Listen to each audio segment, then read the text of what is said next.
This is Year 10 in Llantaff School in Cardiff. The students in this class are between 14 and 15 years old, and there are about 30 in each class. They all speak Welsh and English, but today the students are learning how to speak French. In most schools in England and Wales, students have to learn a foreign language, but they don't have to choose French. In this school, for example, students can also learn German, Spanish, Italian, and even Latin. Whatever language they choose, they will have 3 to 4 40-minute classes every week, and they'll have to do an exam at the end of the year. Today, these students are learning how to describe their hometown. The teacher explains the language, and the students have to take notes and answer questions on worksheets. Discipline in class is quite strict. The teacher doesn't allow chatting, and the students have to obey the rules. Technology is becoming more popular in British classrooms. This teacher is using a projector to practice vocabulary and pronunciation. Most students enjoy learning a new language, but not all of them. This is an English lesson at a private language school in Oxford. The classes here are quite small. There are usually about 8 students in each class. Most of the students here are adults, and they come from lots of different countries.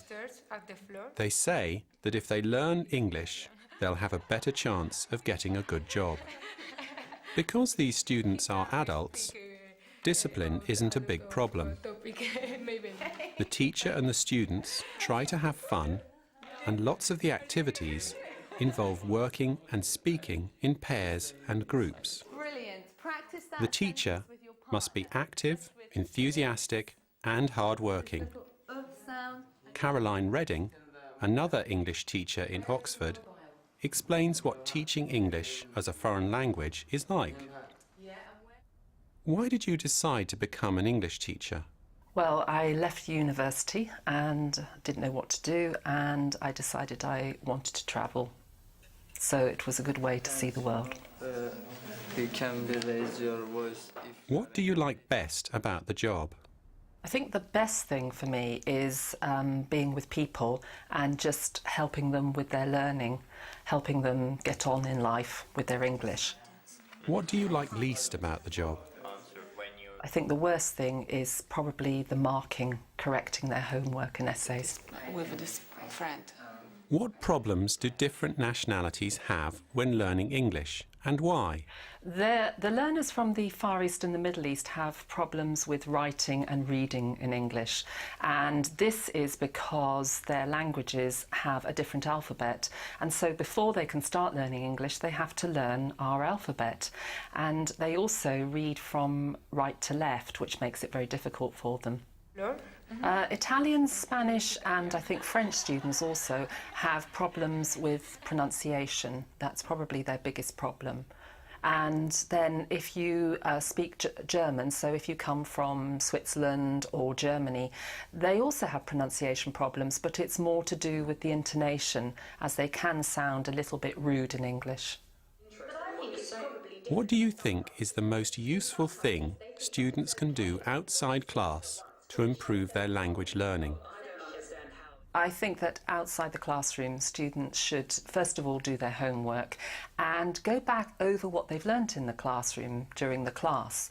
But I also think that they need to do more than that. They need to go on the internet, watch films in English, if they can, read a book in English, and socialise with people, and also travel, because when you travel, you often end up speaking in English to people. Teaching English in a language school is quite different to teaching French in a secondary school, but both involve working hard and having fun. À Cardiff,